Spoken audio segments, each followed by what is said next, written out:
The Western Ghat and Eastern Ghat, these two ghats play a very important role in the Deccan Plateau, which can be seen in the Deccan Plateau, but they also have the distinctive differences are there, which we will study here. That is Western Ghat. First of all, let us see where is Western Ghat. You all can see in, if it is not clear, then you all can see in the map given in NCERT book, that is on page number 10. Okay, that this is the Western Ghat. This is the Western Ghat, and this is Eastern Ghat. As now I can show you this map also, it is on page number 10 of NCERT. You can see this, that is below this river Tapi and all. This Western Ghat, it starts from here till Nilgiri Hills in Kerala. And the Eastern Ghat, this the broken part is the Eastern Ghat, which starts from this valley of Mahanadi and it till Nilgiri. Now, as it marks the western edge of the country, and this is the eastern edge of the country, means Western Ghat is parallel to the western coastal plain. Eastern Ghat, you can all can see the black mark over here. That is the Eastern Ghat. Eastern Ghat is parallel to this eastern coastal plain. And now you can see this, the black line that marks the Western Ghat. It is continuous. It is regular. Means the regular chain of mountains are there.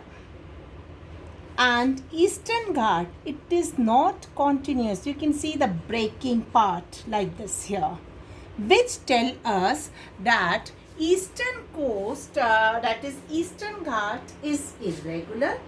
Western Ghat is regular. Why Eastern Ghats are irregular or discontinuous? Because the river, because of the tilted region of this Deccan Plateau, many rivers, they flow towards the eastern side, drain into the Bay of Bengal. That is why this ghat is the broken, or we can say irregular. Clear all of you?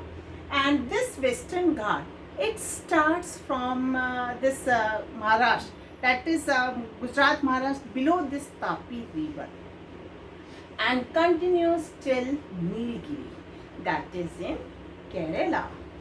Okay? And this that is in Mahanadi valleys and all rivers, and which also, as it is discontinuous, it is irregular, and it also means this Western Ghat can be seen here to the southern part of our country. Now, the average height, that is, it is Western Ghat is more. The average height, it means we can say it is the high elevated area as compared to the Eastern Ghat. It means high elevated area means high, the mountains from north to south, it is high. Many mountains are there, but it is not like this in the Eastern Ghat. This tells us that the elevated area of the Eastern Ghat is lower than that of Western Ghat. So the average height is nearly about 900 to 1600 meter. And the average height of this Eastern Ghat is 600 meter.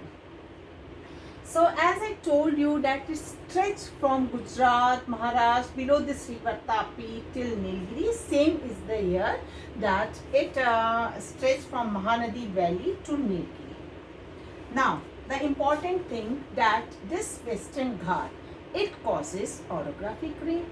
Orographic rain means we all know that is the south, we get rain from the southwest monsoon. That is when the wind carries the moisture and all and enters into the western part of our country. As the mountains are there, mountains are there, तो वो क्या करते हैं कि mountains are there, so this moisture carrying wind they shed rain over in that area. That is why the Western Ghat receive high rain than that of Eastern Ghat. क्योंकि eastern घाट तक आते आते the air, the wind, the moisture, it gets dry or less moist bearing wind. Okay, and this is the causes of orographic rainfall. The highest peak in this Western Ghat is Anai Muti. Here Anai Muti, where it is in Kerala. Here it is Anai Muti, and the highest peak in this Eastern Ghat is Mahendragiri. Mahendragiri is in Odisha region. So this is what we studied about. This is what we studied about the complete Peninsular Plateau. That the Peninsular Plateau has two divisions: Central Highland and Deccan Plateau. Central Highland and Deccan Plateau is divided with the river by the river Narmada. Means river Narmada divide the plateau into two divisions: Central Highland and the Deccan Plateau. Central Highland, it is wider in the western side of India and it gets narrower in the eastern side of India. That is the Chota Nagpur Plateau. It marks the easternmost boundary of this Central Highland. And important rivers also like Betwa, Chambal, they flow from this Central Highland. But you all know Deccan Plateau, as it is a triangle in shape, it lies in the southern part of our country. And it extended towards the northeastern part of our country, but it is not continuous. It is gets separated by the Chota Nagpur Plateau.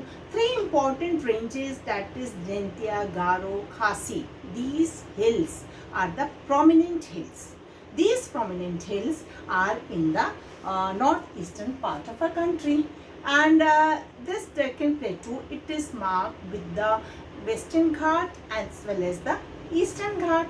In the Western Ghat, we studied about what is Western Ghat, where is the Eastern Ghat, and which Ghat is having the continuous range or irregular or regular.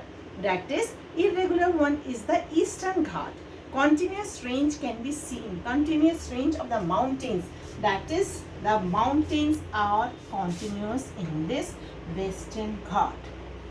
But it is not so, it is irregular, means because of the river, because of the passes and all. The important thing in this is that Anai Muti, which is the located in the Western Ghat and is very important, and Mahendragiri is in the Eastern Ghat, which you have to locate in the physical feature of your map of our country. And you all have to study the topic.